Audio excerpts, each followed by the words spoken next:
ол клиникалық өлім жағдайында болған, Иә. Аурухананың өзінде. Ал клиникалық өлімді негізі көзбен анықтауға бола ма? Ол сол құлаған кезде сол күйге түсуі мүмкін ба? Жоқ, көрдіңіз бе, ана есін жоғалтып жатқан жәбірленушіге олай қарап айтуға болмайды оны. Анықтай алмайды. Оған да арнайы медициналық білім керек. Сосын тексереді ғой, пульс бар ма, тынысы бар ма, демала ма, соның бәріне қарай. Содан ғана қызметкерлер, медицина қызметкерлері өлімнен не қылады, консультация дейді ғой, өлім. Мен ол сұрақ не үшін қойып отырмын, өйткені осы жерде әкесі жауап берген кезде, мен баламды көтерген кезде ол жүріп кеткен екен деді. Сондықтан сол сұрақты қойып отырмын да, анықтай алар ма еді деп. Ауыр жағдайда болуы мүмкін. Есін жоғалтқаннан кейін состояние глубокой потери сознания дейді ғой, есін жоғалтып қалған кезде, солай көрінуі мүмкін. Бірақ өлімі нақ тек қана больницада нақталған. Жақсы. Бағана біз көрсеткендей, бетінде басқа бір жарақаттар болды ғой. Сол жарақаттары пышақ жарақатымен бір мезгілде алынған ба? Бір мезгілде деп айтқанда, жақын арада алынғанда, өйткені сарапшылар тек қана мәйітті қарап, оның уақытын айта алмайды. Олардың жарақаттардың айырмашылығы болу керек, соны айту үшінші, мына 5 сағат, 10 сағат, 1 күн, 2 күн дейтін, ол өйткені денелік жарақаттары, тірі адамдікі, ол жазыла бастаған кезде, соның өзінің бір көрсетпелері болады. Тек қана соларға қарап, ориентировочный дейді, уақытын анықтайды сарапшы. Жақын араның ішінде бір уақытында келтірілген жарақаттарды бұлай қарап ажырата алмайды. Уақыттар қашан деп. Сосын оларды последовательность еді ғой, қай жарақаттың кейін нелерді, оны да анықтау қиын. Бір жақын арада келтірілген деп айтады болды. Жақын арада келтірілген. Яғни қанша сағаттың ішінде келтірген деп айтуға болады? 5 сағат, 4 сағат шамамен. Ола ма өйтіп айтуға? Жоқ, мен айтып отырмын ғой. Жарақаттар бәрі, көрсетпелері бір жақын араның ішінде келтірілген. Бірақ олардың арасында әлбетте 5 сағат, 10 сағат деп ондай айырмашылығы жоқ. 1 сағат, 2 сағаттың ішінде келтірген жарақатты ажырата алмайды сарапшы қарап қой.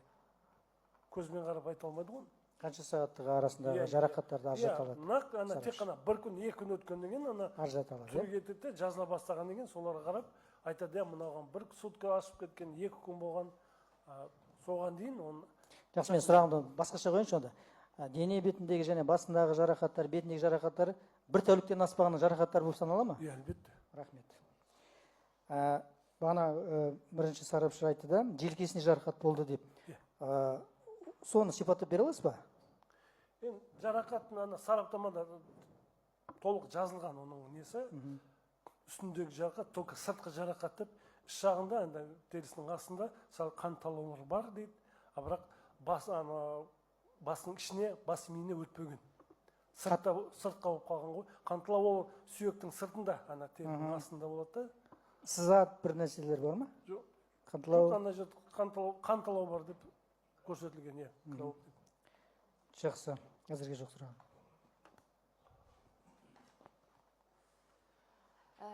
Айта алаңызшы, мына орысша қойға бола ма? Орысша да запрещен. Қойыңыз. Голова является жизненно важным органом? Не голова орган, это часть тела. Орган это головной мозг внутри. Да. Голова это часть тела, да. Жизнь. Конечно, это все части тела, в принципе, важные считаются. Скажите, пожалуйста, а вот удар... аударып берсін. Бас жанды өмірлік маңызды мүше болып санала ма деп сұрақ қойылды. Ол кісі мүше емес, бас дене бір бөлігі болып. Иә, әрине деп жауап берді, маңызды болып. Скажите, пожалуйста, вот, допустим, удары в голову, могут ли они усугубить, вот, вы сказали, что причиной является кровопотеря. Да. Могут ли они усугубить эту кровопотерю? Сіз айттыңыз, қазаның себебі көп қан кету дедіңіз. Бастан алған соққы соны күшейту. Ол сұраққа жауап берді ғой. Ешқандай әсер жоқ деп. Жоқ, ол бірінші сарапшы ғой, мына кісі. Сіз де айттыңыз ғой сол.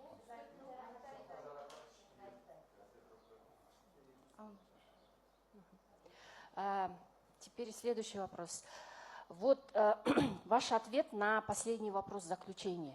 Да, вы вот говорите, в данном случае все указанные телесные повреждения отражают в себе следы многократных ударно-травматических воздействий твердых тупых предметов и при условии нанесения их после проникающей колотой резаной раны грудной клетки могут выступать только как негативные факторы в течение опасного для жизни ранения. Можете расшифровать негативные факторы, что это означает? Негативті факторлар деген не, соны сипаттап бере аласыз ба? Сіз Мен соңғы орысша берген- жауап беруім керек па? Қазақша бере алсаңыз, қазақша берсеңіз. Енді Сот өндірісінің тілі қазақ басында тілінде. айтып кеттік қой, бұл жарақаттар бәрі сыртқы жарақаттар деп есептеледі. Қаралады сөйтіп.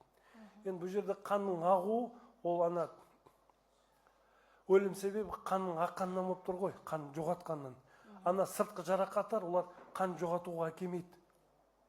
Қанның ағуымен не қылмайды да олар жарақаттар. Только сыртқы байланыс жоқ. Соның үшін енді олардың енді ана қандың кетуіне онша бір әсері болмайды. Мен ана негативті деп жазғаным, енді ана өмірге қауіпті жарақатты алғаннан кейін ана келтірген жарақаттар олар аурусынды тудырады да, тек қана вот вызывает болезненность, боль, физическую боль. Енді ана жарақатпен, қауіп жарақатпен қиналып жатқан жәбірленушіге енді ол соққылар әлбетте енді ауыр келеді. Ауыр келгенде осы аурусындан тудырады да болезненность, физическую боль. Соны мен как негативный фактор деп айттым да, орысша жазғанда. Мына жәбірленушінің жаңа аузынан қан кетті. Сол себептері не қан кетудің? Сол Қараңыз. аузынан қан кетті. Өпкі кесілген кезде, онда өпкі ана дем алатын жолдармен байланысы бар ғой, сол жерге келеді. Мелкий, бронхи бәрі сол өпкеге беріп, сол жерде ауа не қылады ғой, газобмен болады қанменше. Сол жара кесілген кезде сол майды бронхиолларда кесіледі. Сол жерде ішіне аққан қан, демалыс жолдарымен аузынан аққан сияқты шығады. Ол аузынан шыққан қан ол неден? Асқазан жақтан шыққан жоқ, ол ана өпкеден кеуде қуысынан шыққан қан сол аузынан қан аққандай көрінеді. Ол қан ағуы жаңа жарақат алғаннан кейін жүгіргеннен әсері болуы мүмкін ба? Ол адам демалады ғой, тірі кезінде жарақат болса да адам демалады. Сол демалған кезде қан шығады. Енді ана физическая нагрузка болған кезде, ол енді сәлден күшеуі мүмкін. Бірақ себебі ана өпкенің жарақаты болып тұрады. Негізі жаңағы күш салынып жасалған жарақаттар әсерін тигізе ме? Мысалы, басқа жерлеріне, бас болмасын, басқа жерлеріне. Енді мәйіттің денесінде анықталған жарақаттарының бәрін айтып бердік қой. Сосын тағы бір осындай жағдайда жаңа жарақат, пышақ жарақатын алғаннан кейін да, содан кейін негізі первая медицинская помощь жаңа скорый келместен бұрын қалай адамды қалай ұстау керек, соны айтыңызшы. В каком положении? Жоқ, ол жерде положениеден ешкімге көмектеспейді положение. Ол жерде тек қана сол больницаға жеткізіп, отау жасап, ана кесілген жараны тігіп, қанның ағуын тоқтату керек болды. Жоқ, сол жедел жәрдем келместен бұрын, мысалы, адам немного приподнять или там... Жоқ, мен айттым ғой, бұл жерде ішінде өпкі кесіліп тұр ғой. Сіз оны отырғызсаңыз да, жатқызсаңыз да, жарадан қан аға береді. Оның бір несі болмайды, көмегі. Жоқ, жақсы. Мен бір сұрақ қойыншы.